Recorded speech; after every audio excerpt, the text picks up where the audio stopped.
S ವೀಕ್ಷಕರೇ, ನಾನೀಗ ಸುಜಾತಾ ಭಟ್ ಅವರ ಮನೆ ಹತ್ರ ಇದ್ದೀನಿ. ಇಲ್ಲಿ ಆಗ್ಲೇ ನಾನು ಹೇಳ್ದಂಗೆ ಮೀಡಿಯಾದವರೆಲ್ಲ ಬಂದು ತೊಂದರೆ ಕೊಡ್ತಾ ಇದಾರೆ ಅಂತ ಹೇಳಿದೆ. ಬಟ್ ಈಗ ಅಲ್ಲಿ ಏನ್ ತೊಂದರೆನೂ ಆಗಿಲ್ಲ. ಕೆಲ ಮಾಧ್ಯಮಗಳು ಹೇಳಿದೆ, ಸ್ಯಾಟಲೈಟ್ ಮಾಧ್ಯಮಗಳ ಹೆಸರು ಹೇಳಿದೆ. ಸೊ ಅವ್ರದ್ದು ಇಲ್ಲೇನು ತಪ್ಪಿಲ್ಲ, ಅವ್ರಿಗೆ ಯಾವುದೇ ಥ್ರೆಟ್ ಇಲ್ಲ. ಆ್ಯಂಡ್ ದೆನ್ ಈಗ ಸೇಫ್ ಆಗಿದ್ದಾರೆ. ನಾನು ಎಲ್ಲರಿಗೂ ಸಾರಿ ಕೇಳ್ತೀನಿ. ಆ್ಯಂಡ್ ದೆನ್ ಈ ಕೇಸ್ ನೋಡ್ರಿ, ನಾನು Rakesh Shetty, power TV MD, live ಬಂದಿದ್ದೀನಿ ಇವಂದೇ ಮೀಡಿಯಾದಲ್ಲಿ. ಇಷ್ಟರವರೆಗೆ ನಿಮ್ಗೆ ಕೊಟ್ಟಿದ್ದಾನಲ್ಲ ಈ ಲೈವ್ ಸುಳ್ಳು.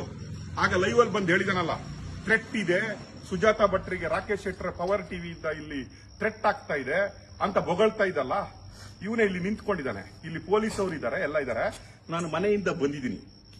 ನಾವು ಯಾವ ಥ್ರೆಟ್ ಕೊಟ್ಟಿಲ್ಲ, ನಾವು ಇವರ ಮನೆ ಹತ್ರ ಬಂದಿಲ್ಲ. ಇದು ಎದುರುಗಡೆ ಸುಜಾತಾ ಭಟ್ ಅವರು ಇದ್ದಾರೆ.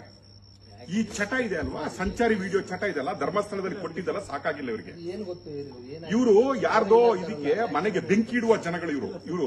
ಈಗ ಪೊಲೀಸ್ ಅವ್ರ ಎದುರುಗಡೆ ಲೈವ್ ಕೊಡ್ತಾ ಇದ್ರಿ ಇವಂದೇ ಮಾಧ್ಯಮದಲ್ಲಿ. ರಾಕೇಶ್ ಶೆಟ್ಟರ್ ಥ್ರೆಟ್ ಇದೆ ಸುಜಾತಾ ಭಟ್ರಿಗೆ ಏನಾದ್ರೆ ರಾಕೇಶ್ ಶೆಟ್ಟಿ ಪವರ್ ಟಿವಿ ಕಾರಣ ಅಂತ ಕೊಟ್ಟಿದಾರಲ್ಲ, ನೋಡಿ ಇಲ್ಲೇ ಇದ್ದಾನೆ. ತೋರ್ಸಪ್ಪ, ನಿನ್ ಮುಖ ತೋರ್ಸು. ಈಗ ಹೇಳಿದ್ದಿಲ್ಲ ಥ್ರೆಟ್ ಇದೆ ಅಂತ, ತೋರ್ಸು ನಿನ್ ಮುಖ ತೋರ್ಸು. ಪೊಲೀಸ್ ಅವರು ಇದಾರಲ್ವಾ, ನಾಚಿಕೆ ಆಗಲ್ಲ ನಿನ್ಗೆ? ಮಾನ ಮರ್ಯಾದೆ ನಾಚಿಕೆ ಆಗಲ್ಲ?